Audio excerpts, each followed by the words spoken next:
Asante DJ. Ahani he. None ahani he. Amashimeshi ku Burundi twateye imbere.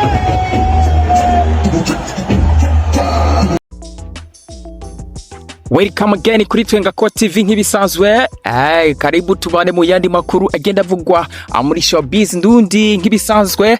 Murazi ko haraye habaye urukino rwahuza Egre Noire hamwe na Musongati aho batashe ari kimwe ku kindi, ariko inyuma y'ivyo twagiye tubona n'ibirori bigiye bitandukanye by'abaririmbyi Big Fizzo Melanini Boy hamwe na KIRIKOU Akili. Mugabo menshi tugiye kuvugana yo kwa KIRIKOU Akili aho yakomeje gutangaza abantu bishi abivanye se n'ukuntu yagize yaririmbye cyangwa se ukuntu yinjiye muri stade ikibuga uko yaragaragara neza cyane uko yinjiye. Rero yaje mu modoka itangaje, imodoka nyene ubona zijya nyene bafundura rujya rwo hejuru ugasanga nyene zisigara nyene umuntu ahaguruka mubona hakaba haraje n'abana bafise talent.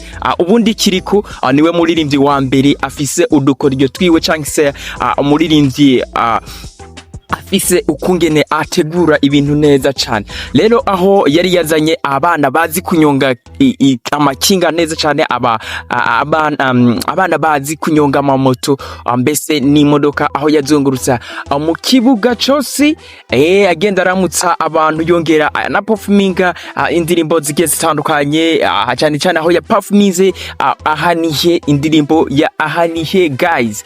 Abehishikiye mwarabashije kubona udukoryo twese yagiye akora, mbese akanyonga n'ikinga yakoze performance irenze. Abamwe bavuga ati ubu niwo muririmbyi hamwe n'ubu basigaye bamwikugura. So guys, rero tugiye kugaruka n'ubundi ku butumwa yacishije ku rubuga rwiwe rwa Facebook inyuma yo gukora show, mbese show ikaze, show tutari twiteze mu Burundi, atani wundi muntu yayikoze kuri iyo stade, nta nundi muntu yakoze iyo show. Ndibaza mwagiye murabibona ahagiye hatandukanye. Ni KIRIKOU yakoze show iteye ubwoba hamwe na Big Fizzo. Rimwe yavuga ngo muziki ngo nturatera imbere nguko yawusize. Ndibaza yabonye itandukaniro guys, aho na KIRIKOU yabashije kuvuga ati aha twarateye imbere yarari mu muduga nyene hajuru udasikaye ujya wisambura. So guys, rero mu majambo yashikirije inyuma yo gukubita iyo show, inyuma yo gutanga umunezero kuri iyo stade, yagize ati abicishe ku rubuga rwa Facebook, yagize ati bibakundiye ibiraye bibaye muvyandike aho mwanditse ibindi, nimutavyandika intebe n'ibibambasi byo muri stade Intwari nivyo bizoba icabona.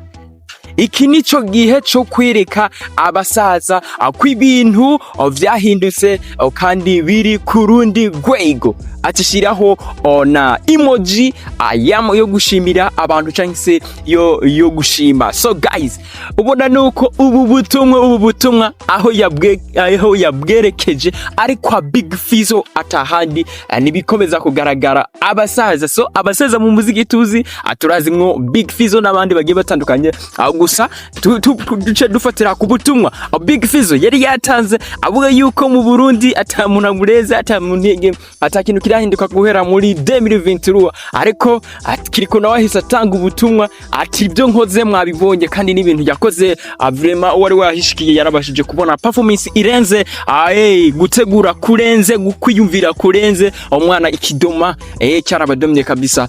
So guys, rero ubwo nibwo butumwa KIRIKOU akimara gukora iyo show muri stade Intwari, aho hari stade yari yuzuye no kubuso, stade yari yuzuye vraiment.